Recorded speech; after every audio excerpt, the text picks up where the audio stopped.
சிவன் சொத்து குலநாசம் என்று சொல்வார்கள். அப்படி என்றால் பெருமாள் கோயில் சாப்பிடலாமா?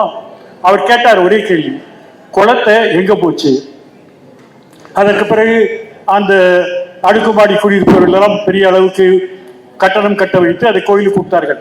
உங்களிடம் கோயில் இருந்தால் அந்த கோயில் நீங்க என்ன செய்வீர்கள் எல்லாருக்கும் தெரியும். அப்ப சிறுபான்மையை தாக்குவதற்காக ஒரு புதிய அரசு சட்டம் அவங்க போட்டிருக்காங்க, தீர்மானம் போட்டிருக்காங்க. சாமியார்களுக்கும் அரசமைப்பு சட்டத்துக்கு என்ன சம்பந்தம்? ஒரு பெரிய சதி நடக்குது. கொஞ்சம் கொஞ்சமா அங்கங்க எல்லாம் வேலை செய்யறாங்க.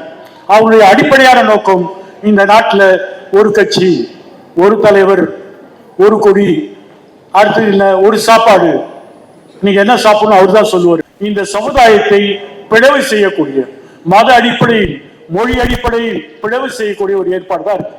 நான் முதலே சொன்னேன், இப்போ அஸ்ஸாம் சீஃப் மினிஸ்டர் ஒருத்தர் இருக்காரு, அவருடைய வலைத்தளத்தில் அவர் பேஸ்புக்கில் போடுறாரு, இங்க பிராமணர்களுக்கும் வைசியர்களுக்கும் சத்திரியர்களுக்கும் சூத்திரர்கள் வேலை செய்யணும், அதுதான் உண்மை. ஆகவே 2024 மனதில் வைத்துக் கொள்ளுங்கள். நிச்சயமாக இந்த இந்த அதிகார சக்திகளை வரவிடாமல் செய்யும். அவர்கள் மதத்தின் பேரால், மொழியின் பேரால், அது இஸ்லாமியுடைய சிலையின் பேரால் பிரச்சாரம் பண்ணுவாங்க. நீங்க எவ்வளவு பிரச்சாரம் பண்றாங்க? நான் இன்றைக்கு சொல்லுகிறேன், இந்தியாவில் ராமர் கோயில் நிறைய இருக்கு, ஆனா யாராவது போறாங்களா? நம்முடைய ஓட்டு போடும் உரிமை, நாம் யாரை தேர்ந்தெடுக்க வேண்டும் என்ற உரிமை எல்லாம் நாம் நிலைநாட்ட வேண்டும். அதற்கு இந்த அரசியல் சட்டம் நமக்கு தேவை. இந்த அரசியல் சட்டத்தை அவர்கள் புறக்கணிப்பதை நாம் அனுமதிக்க முடியாது. அப்ப ஒரே கோரிக்கை என்னன்னா, நீங்கள் வந்தால் நாங்கள் இல்லை, நாங்கள் வந்தால் உங்களை மன்னிப்போம். வணக்கம். நேரம் கடந்து கொண்டதால் நான் பேச வந்த விஷயத்தை சுருக்கமாக சொல்ல விரும்புகிறேன். இந்த கூட்டத்தில் எல்லோரும் சால்வை போடுகிறார்கள். இந்த சால்வை ஒரு நாள் கூட நம்மளால உபயோகப்படுத்த முடியாது. நம்ம ஒன்றும் அவ்வளோ பெரிய குளிர் நாட்டில் இல்லை. அதனால்தான் நமது முதலமைச்சர் திரு ஸ்டாலின் அவர்கள் சொல்லியிருக்கிறார்கள், எனக்கு சால்வை கூடாது, மலர்கொத்து கூடாது, பழங்கள் கொடுக்க வேண்டாம், புத்தகங்கள் கொடுங்கள் என்று சொன்னார்கள். புத்தகம் மட்டும்தான் நம் அறிவை தீட்டும். புத்தகத்தை பார்த்து இன்று சில பேர் பயப்படுகிறார்கள். அதற்காகவே புத்தகம் என்ற ஆயுதத்தை நாம் எடுக்க வேண்டும். இன்றைக்கு கூட நமது முதலமைச்சர் ஒரு புத்தக விழாவை திறந்து வைத்திருக்கிறார்கள். அப்படிப்பட்ட ஒரு புத்தகம் என்ற அறிவு புத்தகத்தை நாம் கூர்மைப்படுத்துவதற்கு பயன்படுத்த வேண்டும். இந்த கூட்டத்தை நான் கலந்து கொள்வதற்காக நம்முடைய அமைச்சர் அவர்கள் 5 மாதம் முன்னால் என்னை கேட்டார்கள், உங்கள் டைரியில் 3/1 தேதியை குறித்து வைத்துக் கொள்ளுங்கள். என்னத்துக்கு கேட்டேன், கலைஞர் நூற்றாண்டு விழா, இடம் எங்கேன்னு கேட்டேன், சொல்லவே இல்லை. எனக்கு கொஞ்சம் 6 மாதம் 5 மாதம் முன்னாடியே முடிவு பண்ணுறீங்க, அது மாதிரி எப்போ ஏங்க இல்லை, நாங்கள் நிறைய கூட்டம் போடுறோம், நீங்கள் உங்களுடைய தேதி 3ஆம் தேதி என்று சொல்லிவிட்டார். பிறகு அவர்கிட்ட நான் 2 தடவை கேட்டேன், உண்மையிலே கூட்டம் இருக்கான்னு. கூட்டம் இடம் எங்கன்னு உங்களுக்கு சொல்வார்கள் என்று சொன்னார்கள். 2 நாளைக்கு முன்னாடி தான் சேத்துப்பட்டு என்று சொன்னார்கள். ஒருவேளை அமைச்சர் சேத்துப்பட்டு என்றால் நான் வரமாட்டேன்னு நினைச்சாரோ தெரியாது. ஆனால் உண்மையில் என்னுடைய வாழ்க்கையில சேத்துப்பட்டு ஒரு முக்கியமான பங்கை வகித்திருக்கிறது. 1975 வருடம் இங்கே நெருக்கடி நிலைமை வந்தபோது இதே தெருவில் தான் மக்கள் உரிமை கழகத்தை ஆரம்பித்தோம்.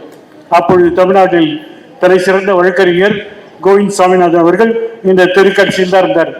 அவருடைய பெண், அவருடைய மகள் விசா சட்டத்தில் கைது செய்யப்பட்டார். அப்பொழுதுதான் எல்லாருமே யோசிக்க ஆரம்பித்தோம், மக்கள் உரிமையை பாதுகாப்பதற்கு ஒரு கழகம் தேவை. நான் வக்கீலாக பதிவு செய்து கொண்ட பிறகு இந்த 4 தெரு தள்ளி இந்த தாமோதரன் தெருவில் தான் லேபர் கோர்ட் இருந்தது. நான் பல முறை பல வழக்கில் நடத்திருக்கிறேன். அப்புறம் வக்கீல் கேட்ட பிறகு லேபர் கோர்ட்லாம் ஹைகோர்ட் காம்பவுண்ட் உள்ள போயிட்டு, என்னுடைய கல்யாணம் இதே பஞ்சவடியில் தான் நடந்தது.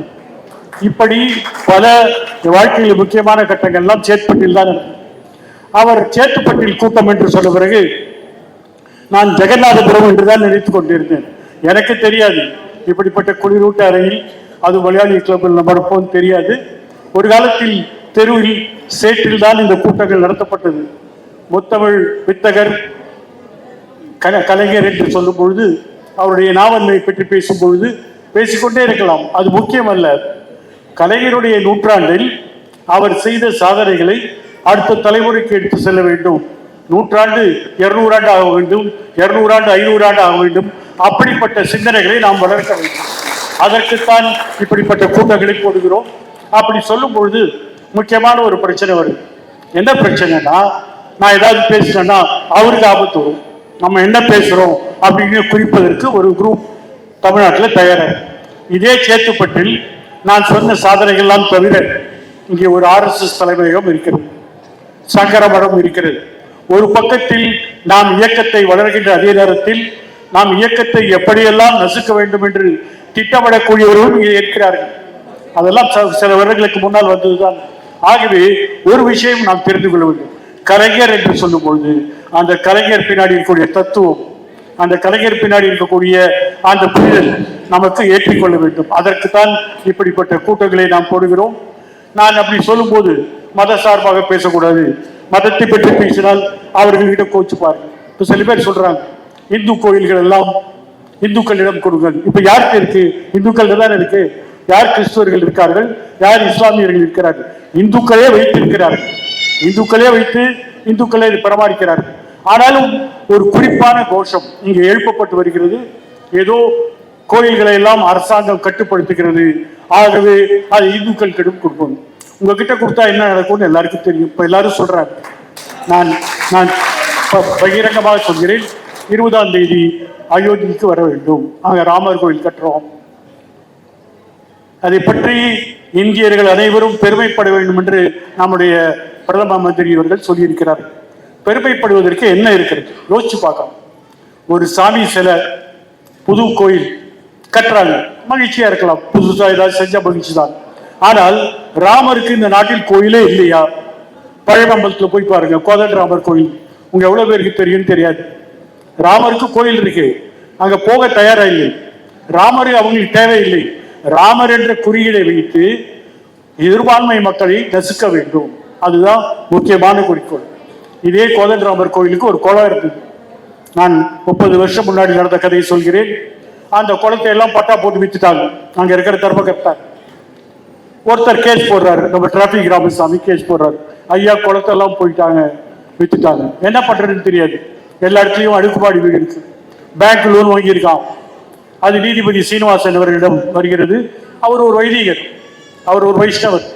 ஆனால் அவருக்கு ஒரு பெருமாள் கோயில் சொத்தை திருடுவது பற்றி அவருக்கு சிவன் சொத்து குலநாசம் என்று சொல்வார்கள். அப்படி என்றால் பெருமாள் கோயில் சொத்தை சாப்பிடலாமா? அவர் கேட்டார் ஒரே கேள்வி, குளத்தை எங்க போச்சு? அதற்கு பிறகு அந்த அடுக்குமாடி குடியிருப்பவர்கள் எல்லாம் பெரிய அளவுக்கு கட்டணம் கட்ட வைத்து அதை கோயிலுக்கு கொடுத்தார்கள்.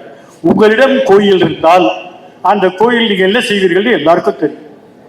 கோயிலை பற்றி அதிகமாக அக்கறை செய்பவர்கள் இன்றைக்கு ஒரு விஷயம் தெரிந்து கொள்வது, இந்த ராமர் கோயில். இந்த ராமர் கோயிலுக்கான போராட்டம் ஏதோ பக்தர்கள் நடத்திய போராட்டம் அல்ல. அரசியல் ரீதியாக ஒரு குறியீடை வைத்து அயோத்தியில் இந்த கோயில் எங்களுக்கு வேண்டும். அந்த கோயில் எந்த இடம்? ஏற்கனவே ஒரு மசூதி இருக்கிற இடம். கொஞ்ச நாள் இல்லை, 500-600 வருஷமாக பாபர் மசூதி இருக்கக்கூடிய மதம். இந்த கோயிலில் தான் நாங்கள் வைப்போம். திடீர்னு ஒரு நாள் 1949ஆம் வருடம் அந்த கோயில் முன்னாடி ஒரு சின்ன ராமர் பொம்மையை கொண்டு வைக்கிறாங்க. நம்ம ஊர் சில மாதிரி எல்லாம் கிடையாது, ஒரு சின்ன பொம்மை வைக்கிறாங்க. அப்புறம் சீதை, அப்புறம் லட்சுமணன் வர்றாங்க. உடனே கோயில் ஆராய்ச்சி. எங்க கோயில் மசூதியோட பின்பக்கம் திடீரென்று சொல்கிறார்கள் அது சீதையோட அடுப்பாங்கிற, அங்கதான் சீதை சமைச்சா. சரி, கோயில்ல உடனே தினசரி கும்பிடுறாங்க. எங்களுக்கு இந்த இடம் பின்னாடி வந்திருக்கோம், முன்னாடி இருக்கிற இடம் எங்ககிட்ட கொடுக்குறோம் அப்படின்னு ஒரு கேஸ் நடக்குது. இந்த கேஸ் போட்டது யாருன்னா ராமரே போடுறார். ராமர் என்ற ஒரு மைனர் வழக்கை தொடுக்கிறார். நான் ஒரு மைனர், நான் சிலையாக இருந்தாலும் நான் ஒரு சட்டபூர்வமான மனிதன், எங்களுக்கு இந்த இடத்தை கொடுக்க வேண்டும். அது இந்தியில சொல்லுவாங்க ராம் லல்லா பிரஜ்மான் என்று சொல்வார்கள். ராமர் என்ற ஒரு சிலை. அவரே கேஸ் போடுறாரு, நான் இங்கே சுயம்புவா வந்திருக்கேன், இந்த இடம் எங்களுக்கு தான் சொந்தம். அந்த வழக்கு கிட்டத்தட்ட 70-80 வருஷங்கள் கோர்ட்டில் நடக்குது, அயோத்தியில் நடக்குது. அப்புறம் அலகாபாத் உயர் நீதிமன்றம், சுப்ரீம் கோர்ட்ல வருது. சுப்ரீம் கோர்ட்ல 7 நீதிபதிகள், 7 நீதிபதிகள் சேர்ந்து என்ன தீர்ப்பு கொடுத்தாங்க, யார் அதை எழுதினா தெரியாது. ஆனால் அவர்கள் சொல்கிறார்கள், இந்த மெஜாரிட்டி மக்கள், பெரும்பான்மையான மக்களுடைய நம்பிக்கை அங்கே ராமர் பிறந்ததாக நம்புகிறார்கள். ஆகவே சிறுபான்மையினர் விட்டுக் கொடுக்க வேண்டும். ஒரு சொத்து வழக்கில் நம்பிக்கை அடிப்படையில் முதல் முறையாக உச்ச நீதிமன்றம் கொடுத்த தீர்ப்பு. நீங்க ஒரு சொத்து கேஸ் போடுங்க, மூலப்பத்திரம் கொண்டு வான்னு வக்கீல் கேட்பாரு. மூலப்பத்திரம் இல்லைன்னா தான் இரண்டாம் பத்திரம் வரும், ஸ்டாம்ப் பேப்பர் பத்திரம் வரும். மூலப்பத்திரம் இல்லைன்னா கேஸை ஜெயிக்க முடியாது. ஆனால் இந்த வழக்கில் பெரும்பான்மை மக்கள் நம்பிக்கை வைத்திருக்கிறார்கள். அந்த நம்பிக்கையை நிரூபிப்பதனால் அவர்களிடம் நாங்கள் இதை கொடுக்கிறோம். இதை கொடுக்கறதுக்கெல்லாம் முன்னாடி மசூதி இடிச்சாச்சு. 6ஆம் தேதி 1992 வருஷம் மசூதி இடித்தாச்சு. இடிக்க மாட்டேன் என்று உத்தரப்பிரதேச முதலமைச்சர் உச்ச நீதிமன்றத்தில் ஒரு பிரமாண பத்திரம் தாக்கல் செய்தார். நான் பார்த்துக் கொள்கிறேன். அவர் சொன்ன ஒரே வார்த்தை இடிச்சாச்சு. அவரை நீதிமன்ற வகுப்பில் பொழுக்காக நீதிமன்றத்தில் வரவழைக்கிறார்கள். கல்யாண் சிங் என்பவர். அவர் சொல்றார், ஐயா எனக்கு தெரியாது, மன்னிச்சுங்கிறார். அப்ப அவங்க சொல்றாங்க, உங்களுக்கு சிறை கொடுக்க வேண்டும், சிறை தண்டனை கொடுக்க வேண்டும். ஏனென்றால் நீதிமன்றத்தில் சொன்ன உறுதிமொழியை நீங்கள் நிறைவேற்றவில்லை. என்ன சிறைன்னா, சாயங்காலம் வரைக்கும் அப்படி உட்கார்ந்துட்டு போங்க. எவ்வளவு பேர் தானே உட்கார்ந்துருக்காங்க கோயில், இவர் மொத்தம் உட்கார்ந்தாரு. ஆனால் முதல் முறையாக இந்தியாவில் ஒரு முதலமைச்சர் நீதிமன்றத்தால் தண்டிக்கப்பட்டதுதான். அவர் கொஞ்ச நாள் கழிச்சு அரசியல் இருந்து அவரை நீக்கிட்டாங்க, முதலமைச்சரா இல்ல, அப்புறம் வந்தாரு. இப்ப என்ன பண்ணாங்கன்னா, அவருக்கு பத்மஸ்ரீ அவார்டு கொடுக்குறாங்க. எதுக்கு? இடிச்சதுக்கா? நான் இடிக்கல, மன்னிச்சிருங்க, எனக்கு தெரியாதுன்னு சொன்னவருக்கு இன்றைக்கு பத்மஸ்ரீ அவார்டு கொடுக்குறாங்க. இந்தியாவிலே ஒரு சிறந்த அவார்டு கொடுக்குறாங்க. அப்போ ஒரு இயக்கம், இப்படிப்பட்ட பிரச்சனை நாங்கள் செய்வோம், அதை தொடர்ந்து செய்வோம், எங்க பின்னாடி எல்லாம் இருக்காங்க, நாங்கள் செய்வோம் என்று சவால் விடுகிறார். இந்த கோயில் அழைப்பு வந்த போது நான் ஒரு 10 காரணம் சொன்னேன். ஒண்ணு, கோயில் ஏற்கனவே நிறைய இருக்கு, இந்த இடத்துல கட்டணும்னு நிர்பந்தம் கிடையாது. இரண்டாவது, ஒரு இடத்துல இடிச்ச பிறகுதான் கோயில் கட்டணும்னு அவசியம் கிடையாது. மூணாவது, ஒரு மைனர் சிலை என்று சொல்லி அவர் பேர் போட்டு அது சுயம்புவாக வைத்துக் கொண்டு அந்த சுயம்பு பேர் போட்ட கேஸ்ல இன்னைக்கு அந்த சிலை இந்த கோயில்ல கிடையாது. வேற பேருக்கு தமிழ் டெண்டர் விடுறாங்க, 3 பேர் வாங்க, எது நல்லா இருக்கு பார்க்கலாம் சொல்லி போடுறாங்க. இப்ப அந்த சிலை ஒண்ணு திறக்க போறாங்க. எல்லாரும் என்ன வீட்டுல விளக்கேற்றுவீங்க? முன்னாடி கூட சொன்னாரு, கொரோனால எல்லாரும் விளக்கேற்றுங்க, கொரோனா விரண்டு போயிடும். இப்ப யார விரட்டுறதுக்கு விளக்கேற்ற சொல்றாரு? நம்ம கேட்கணும் ஒரு கேள்வி. அவர் முதலமைச்சரா இருக்கலாம், பிரதம அமைச்சரா இருக்கலாம், அவர் பின்னாடி ஒரு கட்சி இருக்கும். ஆனால் இந்த நாட்டை, ஒரு மதசார்பற்ற நாட்டை, ஒரு பெரும்பான்மை சக்திகளை தன் பின்னால் திரட்டி அதை ஒரு ஓட்டு வங்கியாக மாற்றி அதில் ஆட்சியை பிடிக்க வேண்டும் வச்சுக்கிறார். இப்ப நம்ம கலைஞர் நூற்றாண்டு, அவருடைய பெருமை எல்லாம் சொல்லி பிரயோஜனம் இல்லை. கலைஞர் சிறப்பு தொடர வேண்டும் என்றால் இந்த காவி கும்பலை முடிவு கட்ட வேண்டும். அதான் முக்கியமான, வேற எந்த கோரிக்கையில் ஒரே பாயிண்ட் கோரிக்கை. 2024 இன்னும் ஒரு 100 நாள்ல தேர்தல் வரப்போகுது. மறுபடியும் அவர்கள் வந்தால் என்ன நடக்கும் என்றால், என்ன நடக்கும் யோசிப்பாரு, என்னெல்லாம் நடக்கும். அவர்கள் பக்கத்தில் இருக்கிற கர்நாடகாவில் 5 வருஷம் ஆட்சிக்கு வந்தார். அது ஒரு கூட்டணி மாதிரி வச்சு ஒரு ஆட்டு வைத்தாங்க. முதல்ல என்ன பண்ணாங்க, இந்த முஸ்லீம் மசூதியில காலையில அவர்கள் தொழுகைக்கு அழைக்கிறார்கள். ஆசான், ரொம்ப சத்தமா இருக்கு, இந்த சத்தம் நம்மளுக்கு தாங்க முடியல, அதனால முதல்ல நிறுத்து, ஆசான் நிறுத்து. இப்ப கூட சமீபத்தில் குஜராத் நீதிபதி ஒருத்தர் சொன்னாரு, தினந்தரம் உங்க கோவில்ல பெரிய பெரிய ரெக்கார்டு வச்சு போடுறீங்க, அவங்க ஏதோ ஒரு நேரத்தில் 1 நிமிஷம் 2 நிமிஷம் தொழுகைக்கு அழைக்கிறாங்க, இதெல்லாம் பெரிய இருக்கு, முடியாதுன்னு தள்ளுபடி செய்தார். ஆனால் கர்நாடக உயர்நீதிமன்றம் அந்த தடையை ஆதரித்தார். அது மட்டும் இல்ல, நீங்க என்ன பிரியாணி சாப்பிடுறது, ஹலால் பிரியாணி, அது தப்பு, ஹலால் தடை செய்யப்பட்டது. எவ்வளவு பேர் எவ்வளவு சாப்பிடுறாங்க. அது ஒரு மிருகத்தை எப்படி கட் பண்ணணும் அப்படின்னு அவங்க மத நம்பிக்கை செய்கிறார்கள். ஹலாலை தடுத்தார்கள், ஆசானை தடுத்தார்கள். அடுத்தது முக்காடு, சின்ன சின்ன பொண்ணுங்கெல்லாம் ஒரு முக்காடு போட்டு போறாங்க. ஸ்கூல்ல வர பொண்ணுங்க யாரும் முக்காடு போடக்கூடாது. ஏன் போடக்கூடாது? இல்ல, இந்தியா மதசார்பற்றார். எப்ப அவங்களுக்கு இந்த கோஷம் தேவைப்படுதுன்னா, சிறுபான்மையை தாக்குவதற்கு அவருக்கு தேவைப்படுது, அதனால முக்காடு போடக்கூடாது. கர்நாடக உயர் நீதிமன்றத்தில் வழக்கு புத்தகங்கள் அழைக்க சொல்லிட்டாங்க. இல்ல அது கட்டுப்பாடு தேவை. இப்ப சுப்ரீம் கோர்ட்ல போயிடுச்சு. 2 நீதிபதிக்குள்ள சண்டை வந்துச்சு. ஒருத்தர் சொல்றாரு இது தேவை, இன்னொருத்தர் சொல்றாரு இது தேவையில்லை. இஸ்லாமிய பெண்கள் படிக்க வரதே கஷ்டம், அவங்க ஸ்கூலுக்கு வந்தா வெளில விரட்டுறது என்ன அர்த்தம்னு கேட்டாங்க. இப்ப அந்த வழக்கு அப்படி இருக்கு. ஆனா அந்த வழக்குக்கு இன்னைக்கு முடிவே வரல, அதெல்லாம் பார்த்துக்கலாம். 20,000 இஸ்லாமிய பெண்கள் 10ஆம் வகுப்பு தேர்வு எழுத முடியவில்லை இன்றைய வரை. ஏனென்றால் இந்த தலையில கட்டுற இந்த கர்ஷிப் அது போட்டுக்கலாமா போடாதா? 20,000 பெண்கள். இப்படி பாஜக ஒரு மாநிலத்தில் ஆட்சிக்கு வந்த பிறகு ஆசான் இல்லை, அலால் இல்லை, ஹிஜாப் இல்லை என்றெல்லாம் சொல்லும் பொழுது அவருக்கு என்ன நோக்கம் இருக்குது? அப்பதான் எனக்கு ஒரு ஞாபகம் வந்தது. ஒரு வருஷம் முன்னாடி காசியில இந்த சாமியார்கள் ஒரு மாநாடு போட்டாங்க, இந்து சாமியார்கள் மாநாடு. என்ன சொன்னாங்கன்னா, நம்ம நாட்டுக்கு புதிய அரசமைப்பு சட்டம் தேவை. ஏன் இருக்கிறது பத்தாதா? அம்பேத்கர் எவ்வளவு நல்லா எழுதியிருக்காரு. 75 வருஷம் கொண்டாடுறோம், எல்லாரும் பாராட்டுகிறார்கள். இந்த உபகண்டத்தில் பாகிஸ்தான்ல கான்ஸ்டிடியூஷன் சரியா இல்லை, பங்களாதேஷ்ல இல்ல, ஸ்ரீலங்கால இல்ல, நேபாளில ஒர்க் பண்ணல. ஆனால் நமது நாட்டில் ஒரு அரசமைப்பு சட்டம் சரியாக வேலை செய்கிறது. இது மேல முதல்ல கேள்வி வைக்கணும். என்ன பண்ணணும்? இது ஒரு இந்து நாடு என்று அறிக்க வேண்டும். அடுத்தது என்ன? இஸ்லாமியர்கள் கிறிஸ்தவர்கள் எங்க போவாங்க?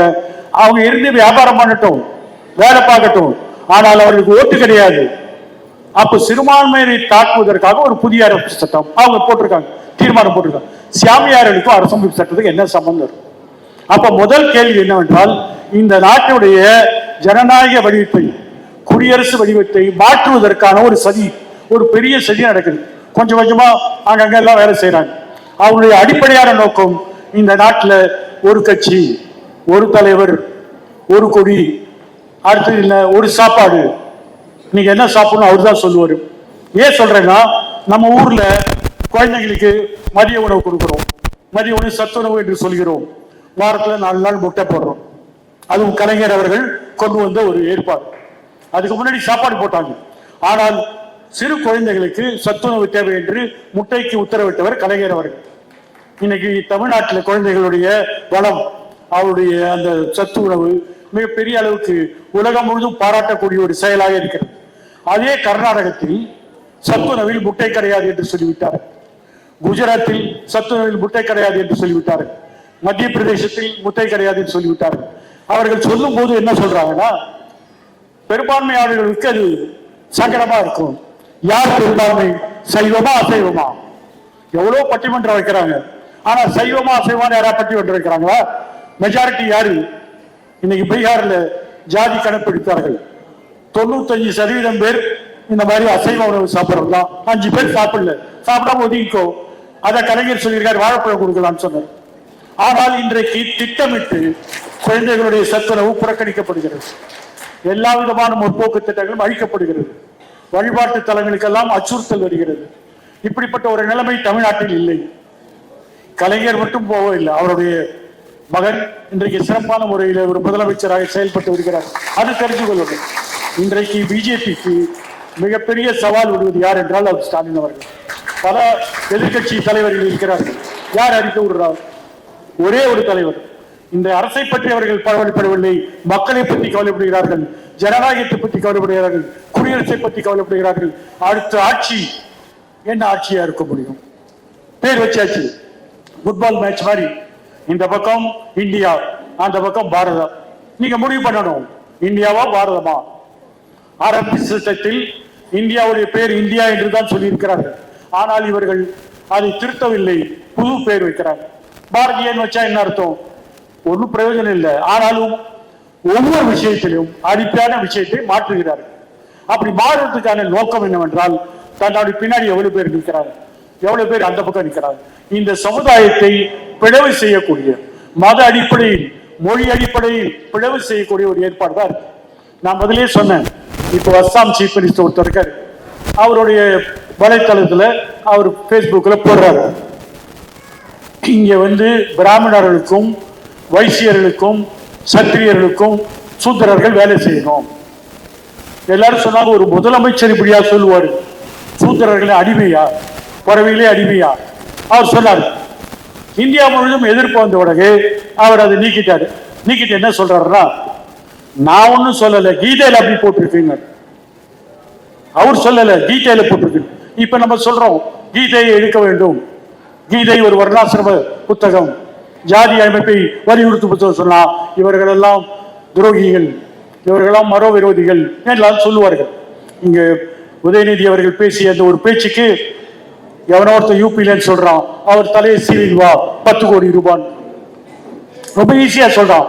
ஆனால் நமது அமைச்சர் அவர்கள் மிக திறமையா சொன்னார்கள், என் தலைவை சீவறதுக்கு 2 ரூபாய் சீப்பு போதும், எதுக்கு 10 கோடி ரூபான்னு கேட்டார். ஆனால் அது ஒரு நகைச்சுவை என்று சொல்லலாம். அதையும் தாண்டி அங்கே ஒரு விஷ பரீட்சை நடந்து கொண்டிருக்கிறது. நம்மை சோதிக்கிறார்கள். நம்மை சோதிப்பு உணவுகளை மட்டுமல்ல, நம்ம மத நம்பிக்கை மட்டுமல்ல, நம்முடைய மொழி உணர்வு மட்டுமல்ல, நாம் போட்டுக்கூடிய உடை மட்டுமல்ல, இன்றைக்கு யார் இந்த நாட்டை ஆளப்போவது என்ற கேள்விதான். இந்த அடுத்த 2024 தேர்தலில் ஒரே ஒரு பரீட்சை தான். அவர்கள் வந்தால் இந்தியாவுக்கு விமோசனம் இல்லை, அவர்கள் வந்தால் நாம் எல்லாம் அடிமைதான். ஆனால் இந்தியா என்ற அணி வெற்றி பெற வேண்டும் என்றால் நாம் அரங்க கூட்டம் அல்ல, மக்களிடம் செல்ல வேண்டும். மக்களிடம் இந்த பிரச்சனையை எடுத்து செல்ல வேண்டும். ஒவ்வொரு வீடு வீடாக நாம் பிரச்சாரம் செய்ய வேண்டும். சும்மா வேன்ல போய் என் மக்கள் என் பூமி அந்த பிரச்சாரம் இல்லை. நாம் மக்களுடன் நெருங்கி இருக்கிறோம்.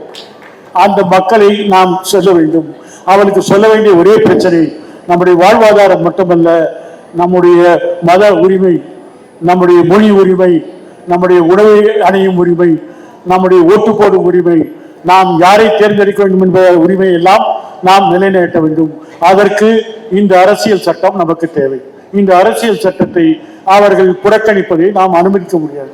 அப்ப ஒரே கோரிக்கை என்னன்னா, நீங்கள் வந்தால் நாங்கள் இல்லை, நாங்கள் வந்தால் உங்களை மன்னிப்போம், அதுதான் உண்மை. ஆகவே 2024 மனதில் வைத்துக் கொள்ளுங்கள். நிச்சயமாக இந்த இந்த அதிகார சக்திகளை வரவிடாமல் செய்யும்.